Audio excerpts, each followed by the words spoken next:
14ാമത് പമ്പ സാഹിത്യോത്സവ ഉദ്ഘാടന ചടങ്ങിൽ മുഖ്യമന്ത്രി വി.ഡി. സതീശൻ നടത്തിയ ചില പരാമർശങ്ങൾ വിവാദങ്ങൾക്ക് തിരികൊളുത്തിയിരുന്നു. മകന്റെ ഭാര്യയ്ക്ക് അമ്മമാർ പരമ്പരാഗത പാചക രീതികൾ പകർന്നു നൽകണമെന്ന മുഖ്യമന്ത്രിയുടെ പരാമർശമാണ് വിമർശനത്തിന് വഴിവെച്ചത്.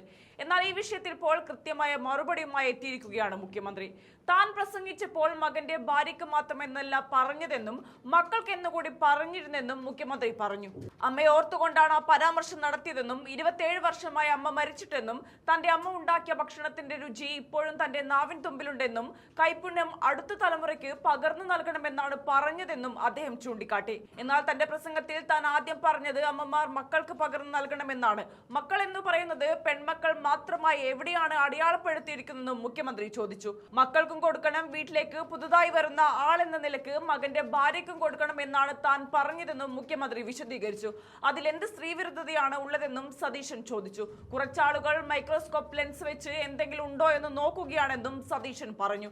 ആൺകുട്ടികൾക്കും പാചകവും വീട്ടുജോലികളും ഒരുപോലെ ബാധകമാണെന്നിരിക്കെ മരുമക്കളെ മാത്രം ലക്ഷ്യമിട്ടുള്ള പ്രസ്താവന സോഷ്യൽ മീഡിയയിൽ കടുത്ത പ്രതിഷേധത്തിന് കാരണമായിരുന്നു. പല പ്രമുഖരും മുഖ്യമന്ത്രിയെ വിമർശിച്ച് രംഗത്ത് വന്നിരുന്നു. ഇത് സ്ത്രീവിരുദ്ധതയാണെന്ന് ചൂണ്ടിക്കാട്ടി പ്രതിപക്ഷത്തു നിന്നടക്കം വിമർശനങ്ങൾ ഉയർന്നിരുന്നു.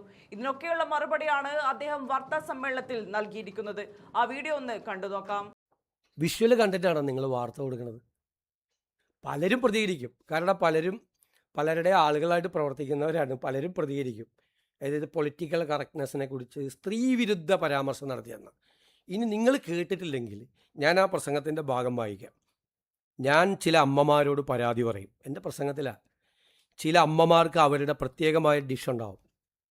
അവർ പ്രത്യേകമായ ഭക്ഷണം അവർക്ക് മാത്രം ഉണ്ടാക്കാൻ പറ്റുന്നതാണ്.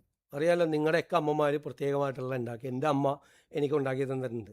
അമ്മ മരിച്ചിട്ട് 27 വർഷമായിട്ടും എൻ്റെ നാവിൽ എൻ്റെ അമ്മ എനിക്ക് ഉണ്ടാക്കി തന്ന ടേസ്റ്റ് എൻ്റെ നാവിലുണ്ട്. ഞാനത് വെച്ചുകൊണ്ടാണ് പറഞ്ഞത്. പക്ഷേ അവരുടെ മക്കൾക്ക് അത് പകർന്നു കൊടുക്കുന്നില്ല. ആ മക്കളെ കൊണ്ട് കൂടിയോ അല്ലെങ്കിൽ മകൻ്റെ ഭാര്യയായി വരുന്ന ഒരാൾക്കെങ്കിലും ആ ഭക്ഷണത്തിൻ്റെ പ്രത്യേകത പകർന്നു കൊടുക്കാൻ കഴിയണം. അവരുടെ മക്കൾക്ക് അത് പകർന്നു കൊടുക്കണം. മക്കളെന്ന് പറഞ്ഞാൽ പെൺമക്കൾ മാത്രമായിട്ട് എവിടെ അടയാളപ്പെടുത്തിയേക്കണം? അല്ലല്ലല്ല, കേട്ടോ, നിങ്ങൾ ആദ്യത്തെ സെൻറ്റൻസ് കേൾക്ക്. അവരുടെ മക്കൾക്ക് അത് പകർന്നു കൊടുക്കുന്നില്ല എന്നാണ് പറഞ്ഞത്. ആദ്യത്തെ സെൻറ്റൻസ് അവരുടെ മക്കൾക്ക്. മക്കളെന്ന് പറഞ്ഞാൽ പെൺമക്കൾ മാത്രമാണോ?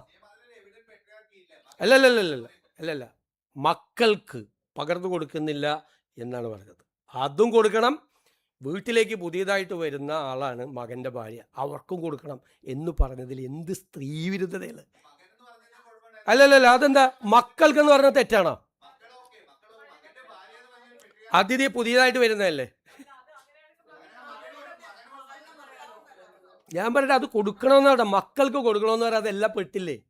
നിങ്ങൾ മൈക്രോസ്കോപ്പ് അല്ലല്ല, കുറച്ച് ആളുകൾ മൈക്രോസ്കോപ്പിക് ലെൻസുമായിട്ട് വെച്ചിട്ട് എന്തെങ്കിലും ഉണ്ടാകുന്ന നോക്കണം. മക്കൾക്കത് പകർന്നു കൊടുക്കണം. ഞാനതിൽ ഉറച്ചു നിൽക്കുന്നു. മക്കൾക്കത് പകർന്നു കൊടുക്കണം എന്നാണ്. ഇങ്ങനെയുള്ള കാര്യങ്ങൾ സംസാരിക്കുമ്പോൾ അതിൽ നിന്ന് ഈ കൗശലത്തോടുകൂടി ഈ എന്ത് സ്ത്രീവിരുദ്ധ പരാമർശമാണുള്ളത്? ഒരമ്മ മക്കൾക്ക് അവരുടെ കാര്യം പകർന്നു കൊടുക്കണം എന്ന് പറയില്ല. നിങ്ങൾ ഇത്രയും താഴോട്ട് പോകരുത്. എടാ, നിങ്ങൾക്ക് എന്നെ വിമർശിക്കാനുണ്ടെങ്കിൽ വേറെ എന്തെല്ലാം കാര്യങ്ങളുണ്ട്. ഇല്ലാത്തൊരു കാര്യം ഊതി വീർപ്പിച്ച് ഞാൻ പറയാം, നിങ്ങളുടെയൊക്കെ ക്രെഡിബിലിറ്റി പോകും. വെയിറ്റ് എൻ്റെ ക്രെഡിബിലിറ്റി ഒന്നും പോവില്ല. എൻ്റെ വിശ്വാസ്യതയും എനിക്ക് ഈ നിലപാട്. എന്നിട്ട് പറയാണ്, ഞാൻ സ്ത്രീകളെ KSRTC ബസ്സിൽ കയറ്റി 16-ാം നൂറ്റാണ്ടിൽ കൊണ്ട് സ്ത്രീകളെ KSRTC ബസ്സിൽ സൗജന്യം കൊടുത്താണ് കുഴപ്പം. അതെനിക്ക് മനസ്സിലായി. ഞാൻ ഐ ഹാവ് ഓൾറെഡി ആൻസേർഡ്. ഇനി വേറെ എനി മോർ ക്വസ്റ്റ്യൻ? ഇത് അനുവദിക്കാൻ പറ്റില്ല. അല്ലല്ല, ഞാൻ വന്നിരുന്നിങ്ങനെ സംസാരിക്കുമ്പോൾ നിങ്ങളെല്ലാവരും കൂടി ബഹളം ഉണ്ടാക്കുന്നത് ശരിയല്ല. നിങ്ങൾക്കൊരു ഡിഗ്നിറ്റി ഉണ്ട്. ഇവിടെ ഇരുന്ന് സംസാരിക്കുന്നത് ഞാനൊരു പൊസിഷനിൽ നിന്ന് സംസാരിക്കുക. നിങ്ങൾ പത്രസമ്മേളനം ഇങ്ങനെ വെറുതെ ബഹളം ഉണ്ടാക്കി. ഞാൻ ഇതുപോലെ ഒരു മുഖ്യമന്ത്രി ഇരുന്ന് തന്നിട്ടില്ല. ഇതുപോലെ നിങ്ങളുടെ ഓരോ ചോദ്യത്തിനും മറുപടി പറയാം. പക്ഷേ നിങ്ങൾ ആ മര്യാദ നിങ്ങൾ കൂടി കാണി. നിങ്ങൾ എന്ത് ബഹളം ഉണ്ടാക്കുന്നത്?